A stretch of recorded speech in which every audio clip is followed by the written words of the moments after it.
Welcome to Impact Signals, the daily briefing on AI for social impact. I'm Sarah, joining Charlie with a practitioner's eye on what's shipping this week. It's Tuesday, April 21st, 2026, episode 52, and today's theme is tools and platforms.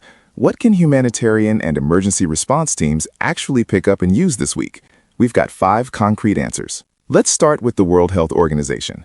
Their Eastern Mediterranean Regional Office just launched an AI community of practice for disaster and emergency response surveillance, anchored on their All Hazards Information Management Toolkit, or AIM. And AIM isn't vaporware. It's been in the field for about a year, helping health ministries triage incoming signals during outbreaks and disasters, faster classification, cleaner situation reports. What does the community of practice actually add? It's the part practitioners usually don't get. A structured peer network. Ministry analysts, WHO emergency officers, and NGOs comparing how they're tuning the same tool against different hazard profiles.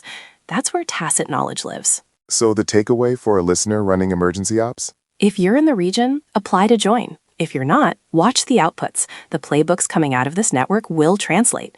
AIM's classification logic is broadly applicable to any all-hazard surveillance workflow. Good frame. On to tool number 2. ITIF, the Information Technology and Innovation Foundation, published a report last Wednesday on wearable AI and emergency response. Firefighters, disaster relief teams, search and rescue. This one I've been waiting for. The wearable AI conversation has been stuck in consumer fitness land forever, and the actual high-value use cases are in high-stakes environments. Walk us through what's realistic today versus aspirational. Realistic today, heads-up displays that route a firefighter through a smoky building, biometric monitoring that flags heat stress before the responder notices, voice-driven incident logging so hands stay free. Aspirational, real-time multimodal fusion, where the wearable sees what you see, hears what you hear, and cross-references it with the incident command picture. And for a small agency emergency manager reading this report? The report's useful because it separates procurement-ready capabilities from research prototypes. Most county-level agencies can't tell the difference from a vendor pitch. ITIF basically did that homework for you. Practical. Links in the show notes at impactsignals.ai. Third tool, and this one's squarely in disaster relief. FEMA's been quietly rolling out an AI and drone stack for hurricane response, and a deep dive piece last week laid out how the pieces fit. The headline capability is post-storm damage assessment. Drones survey a county in hours instead of days. Computer vision models tag which structures are destroyed, damaged, or intact, and that feeds directly into FEMA's resource prioritization systems. That's a big shift from the old process. Massive. The old way was windshield surveys, inspectors driving neighborhoods, clipboards, weeks of lag. Families were waiting on aid while assessments crawled. Compressing that to hours means assistance reaches people when they actually need it. Any concerns? 2. 1. Model accuracy on damage tagging still needs a human reviewer in the loop. Misclassified minor damage can cost a family their claim. 2. Coverage equity. Drones fly where operators launch them. If you're in a rural parish that FEMA didn't get to on day 1, the AI doesn't help you. Practitioners deploying this need to watch for that gap. A tool is only as equitable as its operator. Moving on. Story 4. ShakeAlert. The earthquake early warning system on the U.S. West Coast just had its first magnitude 7 test since the 2019 Ridgecrest sequence.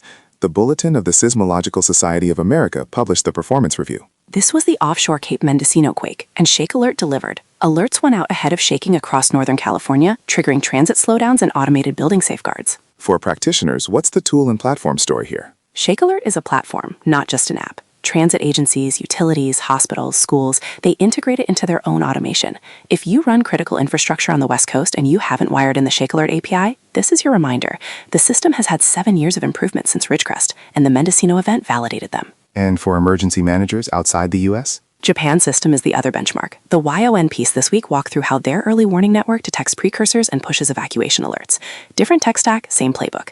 The lesson for anyone building a national early warning capability, these systems only pay off if downstream consumers actually integrate. Build the pipes first. Last story, and it's a different flavor of tool, this one for climate literacy.